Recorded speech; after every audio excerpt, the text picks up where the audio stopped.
We are, as we begin this week, about to confront it all. Two incredible phenomena are taking place back to back. First, Mars leaves shadow, the ancient ruling planet of Scorpio leaving shadow in fellow fixed sign Leo means that in many ways we're understanding what's worth being stubborn to and what isn't, but it's also about finally being done a larger cycle that we've been in, going all the way back to October. But there's something else incredible taking place right out of the gate, and that is Pluto. It will be Pluto that stands still in the sky and officially goes retro, the modern ruling planet of Scorpio, inviting us to find deeper layers of conviction and of focus as to what direction we think meaningful change is to occur. But these energies are also a confrontation, where it is that perhaps we are holding on to certain people, places, things, situations that we might be telling ourselves are about one thing, but really it is about our desire to feel powerful. But ultimately, it's just a mask.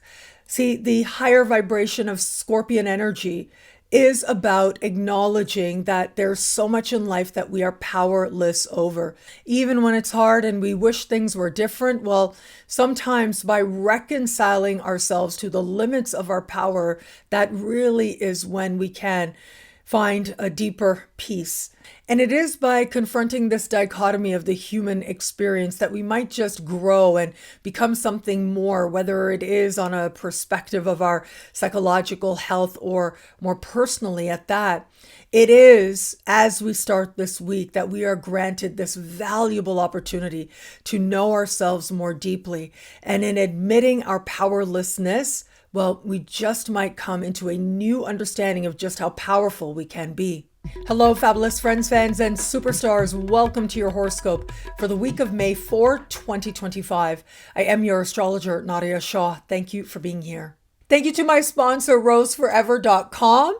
Just in time for Mother's Day. Get your order in now. They're beautiful. They smell amazing. I love these flowers. And you can use Nadiya at checkout for a discount. One of my books that you see back there, over here, well, it is called Prayers to the Sky. Personally, it is one of my favorites, though I don't like to play favorites with my books. And the reason is because it really contains a lot of practical things where it comes to understanding how I like to work with the planets. Astrological magic light is what I call it. And it gave me the opportunity to really sit with the mythologies of the different planets. And Pluto was a big part of that. And in exploring the mythologies, especially the ancient Greek and Roman myths of Pluto, also known as Hades, it was interesting to examine and to look at our own varied relationship with this very powerful presence. This is the ancient god of the underworld, yes, and that means that it invites us to go to deeper layers within ourselves. Now, he was king of the underworld, ruler of the underworld, but also the ancient god of wealth. And I found that so fascinating to contemplate. What appears on the surface to be a dichotomy is ultimately part of the same archetypal energy, the same core experience that all of us might come to understand. And in our modern world, well, some of us have that understanding that self-knowledge leads to a wealth that actually matters. That is the essential wealth, not just the performance of it. It comes about that much more readily when we're willing to look at ourselves more deeply, but also confront certain truths within, even when it's hard. Now, a very famous myth of Hades/Pluto involves Persephone. And even Persephone's myth has been understood a couple of different ways, and I'll just encapsulate it very quickly now. Persephone was the daughter of Demeter. Demeter was the goddess who tended to the lands. Persephone went into the underworld, and Demeter was just distraught at how much she missed her daughter, that she stopped tending to the land, and therefore autumn came, and therefore winter came, until the higher gods interfered and said, okay, this isn't working. And they ended up going to Hades and saying, look, this isn't cool. We got to make sure the earth is okay. And so this deal was brokered where half of the time we had Persephone under the ground with Pluto and the other half with her mom. And so when she comes up to be with her mom, that's when we get spring and we get summer and a very happy Demetra. Fascinating to me is that even Persephone has been understood and interpreted in different ways, depending on the region or historical period. Some places and times say that she was kidnapped, that she didn't have a choice but to go with Pluto. But other stories talk about how it was actually, she was lured. Okay, even that takes away her agency. Other stories are a lot more blatant. She wanted this. It is her that wanted to go into the underworld. It was her that found home and passion and connection with Pluto. Regardless of how she got there, we focus on the outward effect of her choice, and yet it was her choice to make. She deserved to think of herself and her own happiness and to claim whatever power she could. And that's the thing when we look at this fascinating energy of Mars and Pluto in particular. As we start this week, Pluto is standing still in the sky at the height of his power and officially begins to go retro. And as Pluto goes retro, and anytime a planet goes retro, its energies turn inward. And what that means is we are invited to own its energies.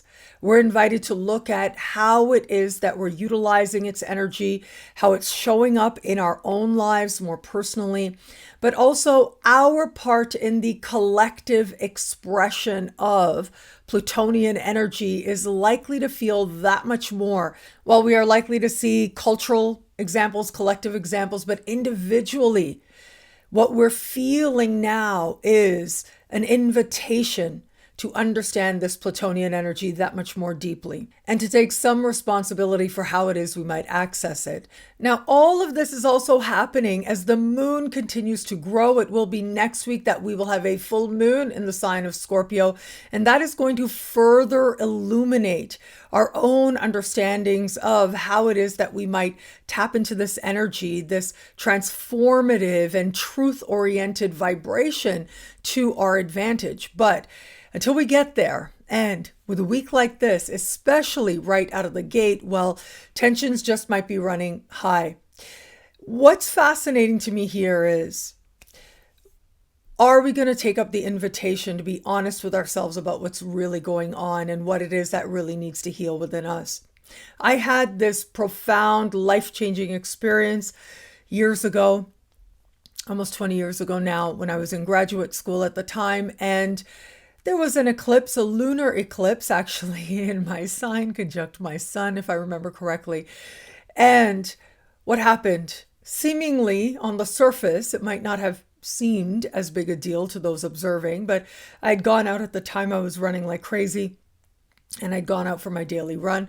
And I remember coming upon this field, as tends to be the case in England, right? You'll be in places and you'll be like in a city center, and then everything's kind of historic, and then you go for a short run, and before you know it, there's cows everywhere, or sheep, as the case might be. And it was kind of like that, especially where it was that I went to school, especially there. There were lots of little farms and things all around. And I remember gazing upon one of these animals who was grazing. As I was gazing, they were grazing, and I had this realization that with the absolute best of intention, without wanting to, without seemingly meaning to, people might make choices that cause me pain. But the same is true for me. Without meaning to, without intending to, it is possible that I might make choices that create, or at least are the face of creating, pain in others. Now, of course, it's up to us to decide what our intentions might be, what's the right choice for us. There are times when it really is other people who are having their claws in, or they have this heightened sense of expectation. And expectation is a great way to just really set yourself up, not just for disappointment, but real emotional hurt. But it is another thing to be willing to, in those moments, look at ourselves and look at what it is that we actually have to give and where it is that we might want to provide grace to ourselves and to others. And very often, choosing self-love can sometimes mean that we're going to make a choice that somebody wishes we wouldn't. And depending on how attached they might be to a given outcome, well, that sets the stage for that emotional disappointment that could facilitate pain. But how much are you really going to be responsible for? And how much is it really not about you? Well, that is about us to sit with and contemplate in our own time and space. And I think that's the work that a lot of us might be engaging, especially right out of the gate as we begin this week with these big planets, Pluto, going retro. This is the energy of, on the one hand, its lower vibration is cruelty. Its lower vibration is manipulation, but its higher vibration is meaningful change, really getting to the root, getting to the core of what's really happening and wanting to facilitate transformation on that level so that that transformation, that change, it happens from the inside out and it moves us towards greater authenticity. You know, I am very intentional with what I create and what I like to put out there for the most part, right? I mean, I'm human as well. But I realized long ago, years ago, that if I try to comment on certain world events, political events, and things like that, even if it's just a passing thing, it's incredible how people really interpret things the way that they want. Now, in my first book, Astrology Realized, the first part of that book is this historical and philosophical look at the evolution of astrology and how it's adapted depending on where it finds itself, given a historical context or a cultural context, and how we ended up where we are today with astrology, especially in the West. And I also touch on some of the critics of astrology in that book as well. Now, side note, my books, very often, it really is the first part that's kind of like my manifesto, right? Me saying what I really want to say, what I want to assert about the world, about astrology, about wisdom and love. And then the later parts are more oriented around techniques that I hope people who are students of astrology might be able to utilize in some way. But yeah, the first book, it was really about that historical philosophical exploration that I thought I could bring a unique perspective to because I'm a nerd. And so in that book, I mentioned Freud. Freud's criticism of astrology was that unless we reconcile ourselves with the cruelty of fate, then we never are truly adults on a psychological level. We have to reconcile ourselves with the fact that things will happen in the world and in our lives, and they are very painful, or they really are unfortunate, or they really are unfair. And we just have to understand that whatever happened, happened. But more importantly, more stuff can happen. And a part of being an adult from a psychological perspective, according to Freud, is acceptance. That in many ways, the universe is random. Again, his perspective. Now, for me, I happen to think, my humble opinion is that, yeah, okay, he believed that, but we as human beings, we have a need for meaning. We have a need to find meaning, and it fuels and ultimately fortifies the need we have to in some way be better. And on an even deeper level, it is the soul's urge to move towards a greater awareness of the love and wisdom that is at its core. That is the true essence of what it is to have a soul, what it is to be human, is to have a spiritual experience. Well, it is up to us to remember that we are the light of source. And from there, then life gets a whole lot more meaningful because we find or make meaning in the seemingly random. Pluto standing still, going retro, is needing to reconcile ourselves with this very dichotomy. It is about understanding that there are things we are powerless over. It is about coming to an uncomfortable truce with the reality of the cruelty of fate, but then also being willing to find peace within it, mainly through self-knowledge and deciding what energies we are going to feed. Within ourselves, certainly, but ultimately, whatever it is that we're focusing on within ourselves, that's what contributes to the collective. But on a more literal level, this can be about identifying what's actually going to help, what's actually going to work, so that we can move towards the type of change we desire to see within ourselves and in the collective as well. We are at a key moment as part of the larger Venus retrograde season. Now, it is going to be next week that Venus officially leaves shadow, ending the larger Venus retrograde season that we have been in since late January of 2025. But it is now, and with a week like this, that we are going to have Venus connecting in harmony with Pluto.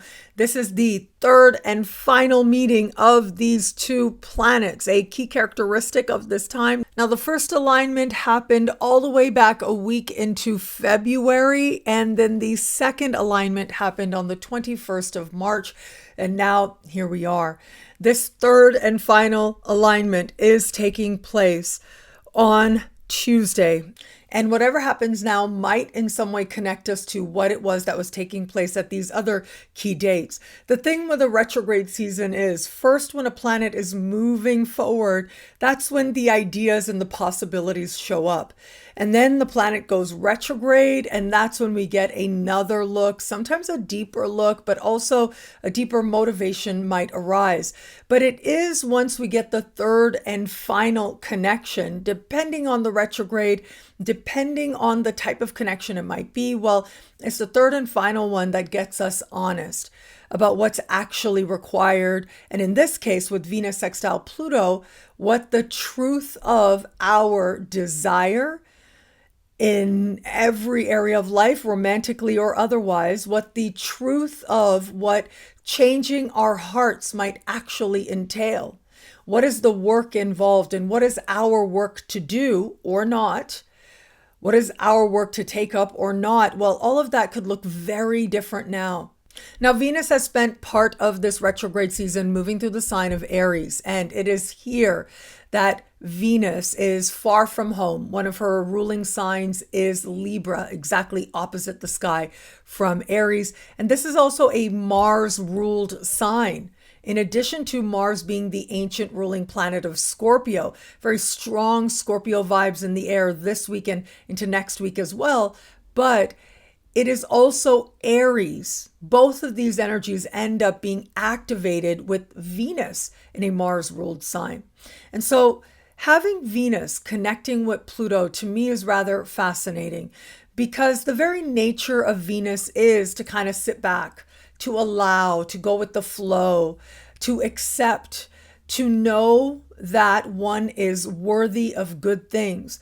However, the sextile vibration, which is a harmonious vibration, it has just enough tension to it so that it isn't the kind of energy that's going to make us lazy. That's the trine, but rather it empowers us because we identify that things can be better and we feel motivated to actually do our part. And in that way, the sextile sometimes represents cultivating opportunity, but it does require proactivity, which means that you got to do something to make the most of it.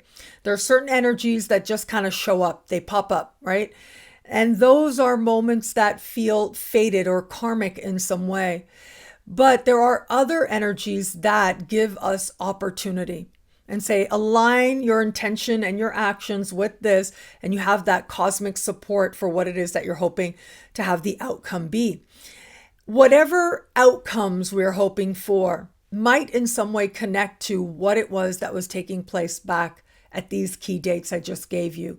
The previous two connections of Venus and Pluto. But it also gives us a chance to examine how love itself can be a transformative force. And what does that look like for us? What does that feel like for us? Sometimes when it is that we're telling ourselves something is love, it actually is the opposite. It comes from a place of deep wounding within us that ultimately we are continuing to perpetuate in one way or another towards others, towards ourselves. But there are times when we get a glimpse, we get an honest look within. And Venus sextile Pluto just might give us that bit of a window if we choose to be aware of it and we choose to follow it up with action. Love is a transformative force because the very best of who we are is loving and wise. The very best of who we are aligns with greater love and greater wisdom. And very often in life, we have to do that intentionally because that's not always our default. Our default in many ways has been, up until very recently in human history, survival. And unfortunately, many people still live from that place. But ultimately, we understand those places to be lower vibrations. Those are the lower chakras. But spiritual traditions and spiritual teachers who've come and gone over many millennia have represented in a key way what it is to live from the higher chakras, what it is to not necessarily just be at the whim of external stimuli, but to choose where it is that we are going to bring a spirit of love. We are going to work towards the wisdom that we seek, even in moments when it's challenging or it's hard. But I also see this as an opportunity to change our hearts, not just our minds. We've got that mind energy there, certainly. As mentioned earlier, it is Venus that will meet Cora in the sky on Wednesday. This is the asteroid representing Persephone. It's just another name for that asteroid. However, it is Mercury meeting Cora that speaks to us being aware of our deeper desires, us being aware of where it is we are being invited to go deep, to go within ourselves, to go into the underworld and be honest, be conscious about what we're finding there so that we just might facilitate meaningful change in ourselves and maybe even in some of our most important relationships. It is towards the end of the week that Mercury changes signs. Mercury will leave the sign of Aries. This was a big part of where Mercury spent the larger Mercury retrograde season.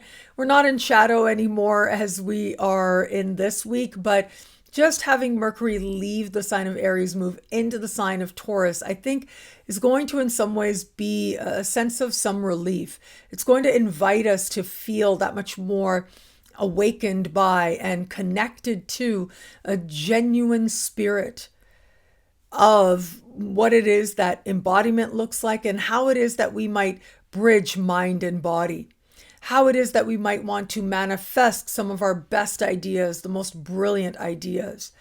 Now, this shows up individually, but it also shows up collectively as well. And so, how can we meaningfully facilitate a different sense of manifested outcomes? Taurus being opposite the sign of Scorpio. With Scorpio, we are going to very deep levels. That can be the depth of cruelty or the depth of love, the transformative quality of meaningful change. But all signs have their range of expression, as does Taurus. The higher vibration of Taurus is the Buddha vibration. It is being so completely present in your life that you end up touching on nirvana.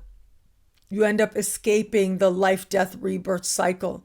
And that can really only be found by releasing the sadness, the regret of the past, or any kind of worry about the future, to be so present that you are one with breath. There is a saying that Buddha was a Taurus. There are lots of charts floating around out there about Buddha's birth time. And we know that it is said that Buddha was born on the 4th day of the 4th month of the Chinese calendar. And some places in the West culturally celebrate his birthday on the 4th of April, but we know that it is not the 4th of April that he was actually born. It's more commemorative than anything. But yeah, there are a few charts floating out there, but Buddha being a Taurus, there are a few charts that represent that. And that actually makes a lot of sense to some of us, including myself, because he represented the absolute compassion we find when we are so present for our lives. That's the higher vibration of Taurus. The lower vibration of Taurus is pleasure for its own sake, pleasure from a place of primal energy, and it can be hedonistic energy as well if we let it. And I think Mercury, as a principle of mind itself, is going to help us to elevate this energy in healthy ways. It's going to help us to examine how we've been using our own Taurus vibration and what it is that we might want to do with it next. What I love about this week for us, there's so much here. It's a powerful and meaningful astrological moment. Well, of course, it's the energy right out of the gate at the very beginning of the week. Pluto going retro just as Mars leaves shadow. This to me is energy that is phenomenal. It speaks so powerfully and meaningfully to an opportunity to examine very deep within what it is we wish to change, but also where it is that we've gotten ourselves into a bit of an entanglement or a lot of an entanglement, and very often of our own creation. Where is it that we are creating more pain within ourselves and thereby in others? Or where is it that someone else's pain is not ours to take on at all? We're about to find some very healthy distinctions, but first we may have to confront our own lower vibrations as part of getting us there to an energy that helps us to take responsibility and helps us to acknowledge that essentially all of us in one way or another, and ourselves included, are on a path of greater love, the embodiment of greater wisdom as well. Well, thank you so much for watching. What do you love about this week? Let me know in the comments below. I love reading you guys, and to prove it to you, here are some of my most recent favorite comments. Thank you to everybody who likes, who comments, who subscribes, who shares, who thumbs up. All of it means so much. I'm so grateful for you. Thank you. And of course, if you want to know how all this wonderful stuff this week speaks to you in your sign, log on to NadiyaShahSuperstars.com, where you get expanded exclusive video scopes for as low as just $3 a month with Choose Your Membership rate. Higher tiers get you things like all access passes to Synchronicity University events, consultations with me, and so much more. All of this in the Superstar space at NadiyaShahSuperstars.com. Links below. Consultations are now available with me and Andy of Wise Ass Astrology over on my website, NadiyaShah.com/consultations. Those links are in the description below. And the process is really straightforward now. And I have been so grateful for your trust. Thank you so much to people who've been booking readings with me. I don't know if there are any readings left in May. There might be one or two at the very end of May, but I know that right now we're booking into June. And I believe the same is true for Andy as well. So when it is that you go onto the website, you get to click on whom it is you want the reading with. You'll see readings represented there at different price points, but also me or him, we have our different angles, our different interpretations and perspectives, but I can say Andy is an incredible astrologer. I think I've shared that with you over the years for sure. But you go in, you book your reading based on looking at our calendars. You decide exactly the time slot you want. You are forwarded to a form.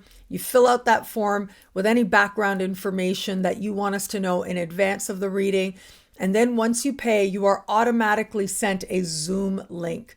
And in getting that Zoom link, for me, and I think for Andy as well, I've got it set up. So right away, you just show up in my personal calendar, in my phone is where I get to see you. So we have this whole automated thing. It is so streamlined. It is so wonderful.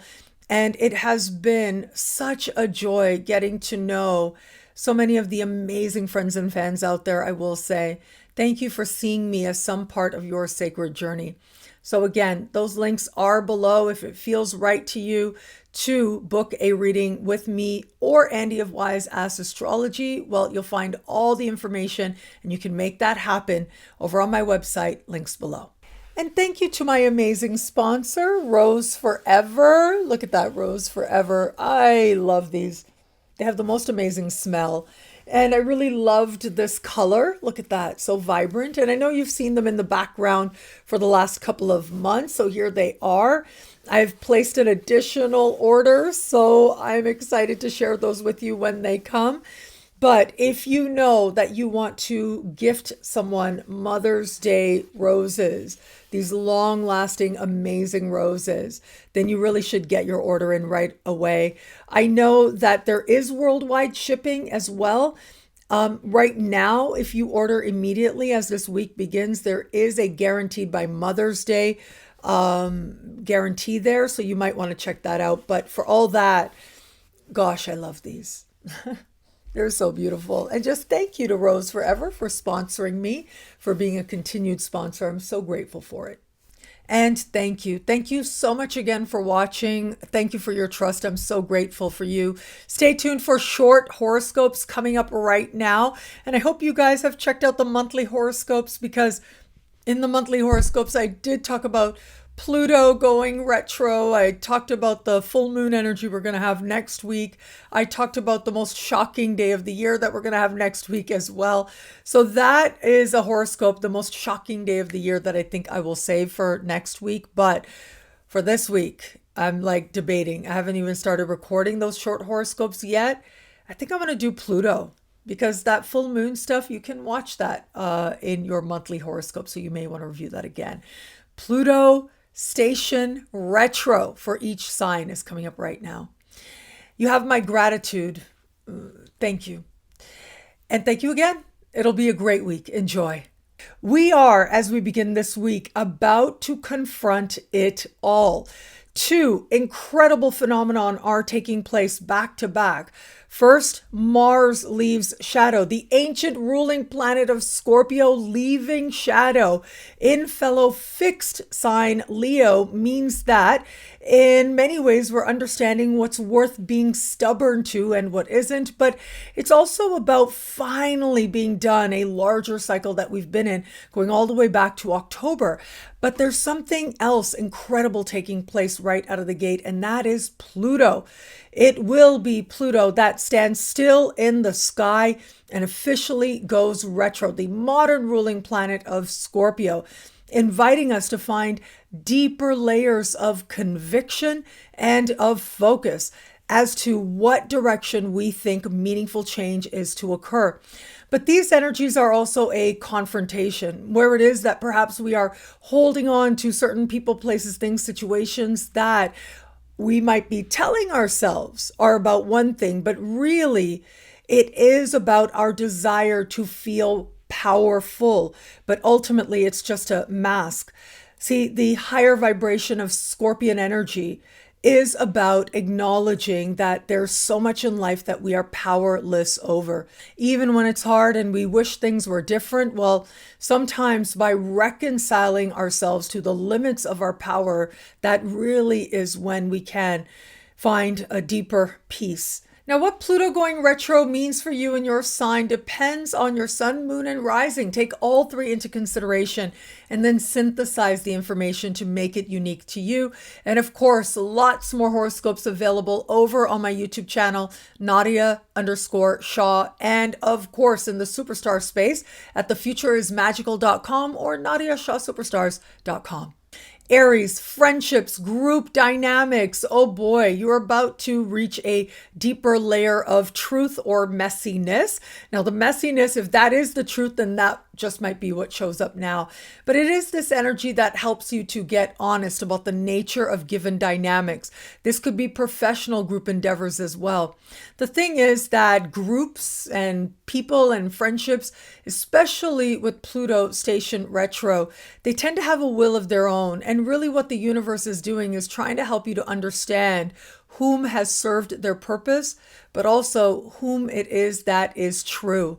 where the bond is authentic and strong, and where someone helps you to facilitate meaningful transformation in your own life. They represent something good for where it is that you're going. Well, those alliances will feel like they become that much stronger going forward from here. Taurus, career, social standing, life purpose, and your understanding of a higher, more loving vision for your life. I love this energy for how it helps you to get honest about where it is that you're actually going and whether or not it represents something real or is it superficial? Because with Pluto, the superficial just doesn't cut it. We see it for what it is. But where it is that we're on a path that really we're meant to be, regardless of how other people might judge it. It's not about the judgment of what's superficial and what isn't. It's about what resonates as the path for you. Well, Pluto standing still, going retro, is going to help you to find your own unique answers. For all that, though, having Pluto here going retro is going to get you very honest about a boss or person in position of authority and whether or not you really want them around us all and what it is that you might want to do to actually put yourself in alignment with the type of leaders that you actually know you deserve. Gemini, long distance travel, immigration, citizenship, higher learning, and legal matters are covered here. Now, this can be a sense of stagnation if you are already involved in one of these areas, or it can be the chance to find resolution, but it looks like it comes with complicated feelings, maybe even complexities and messiness at that. For all that, it'll be up to you to decide how much of it you're going to immerse yourself in or not. One thing I do love about this is it helps you get honest about whether or not certain environments are worth being in for you or not anymore.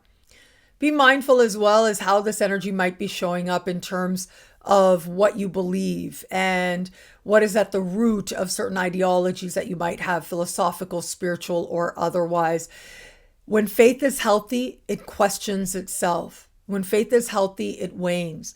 And if you find yourself not questioning, that is a bit of a red flag. That tells you something about where you actually are. And that moment of truth, that moment of honesty just might be the great gift of this moment. Cancer, profound truth, change, transformation, regeneration, and wealth. Where it is that you've been giving way too much time or energy to what ultimately is superficial, I think you're going to see it now. And this energy can help you to cultivate profound focus on where it is that you desire change from the inside out. For all that, though, do be mindful because this has to do with wealth. You are being invited to get honest with yourself about where you are in terms of grants, loans, bursaries, and other payments that you might need to make. It is a chance in being honest that you might set the foundation for greater wealth than you've known before. But first, it has to do with confronting any illusions that you've had, whether towards yourself or that you've been presenting to others. Redefining wealth so that it doesn't rest in whatever it is you consider superficial ensures that you put yourself in alignment with experiencing more wealth in different forms all around. Leo, love, partnerships of all kinds are covered here, and there is this profound sense now of the truth of what you feel for another, what's really going on, what feels right and what doesn't. This truth for some will be difficult to accept, but ultimately what this says is whether in business partnerships, professional alliances, or romantic alliances, if someone has served their karmic purpose in your life, no matter what you do, it is time to exit. But where it is perhaps that certain alliances have become rather messy or complicated, and especially if you're open to meeting new people, you just might have a knack for attracting downright messiness, I'm so sorry to say. Well, it gives you a chance to look at why that is or what's really going on, what's the nature of the attraction, but also to make a choice that's right for you.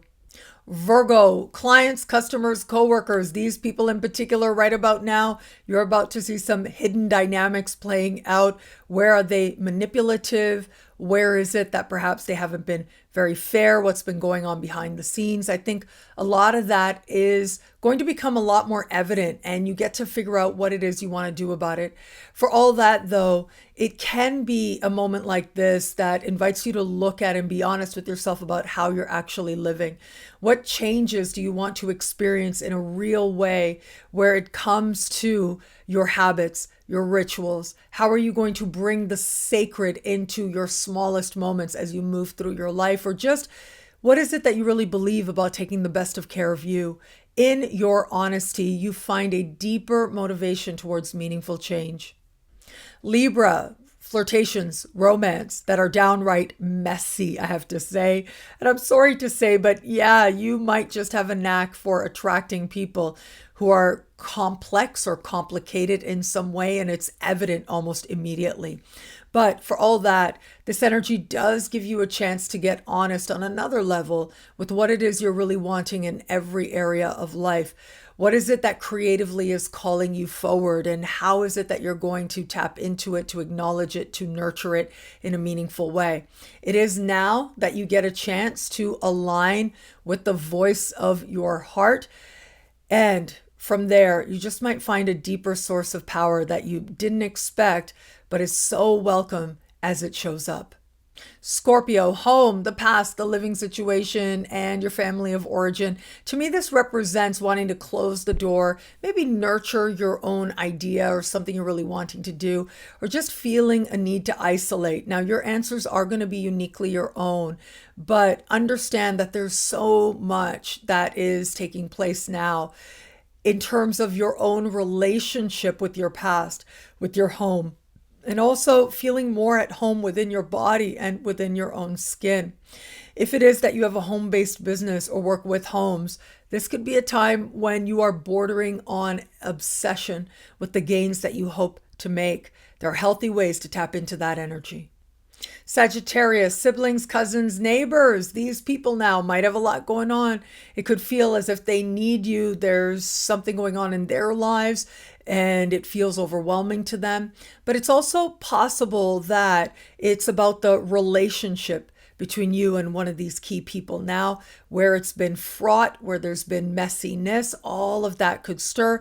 But it also grants you the possibility of looking at what it's really about, what really needs to heal, and to go deeper in terms of your relationship with them. Now, outside of that, your mind might feel downright obsessed or hyper-focused on a given matter. Now, that too just might be a distraction of some kind, and you get to figure out what's really going on at this time, what it is that you're trying not to think about. Well, that tension becomes part of what changes the situation now. The thoughts you're holding are valuable. They're there for a reason. And if they're not serving you, well, getting to the truth of that helps you to direct that very powerful energy that much more.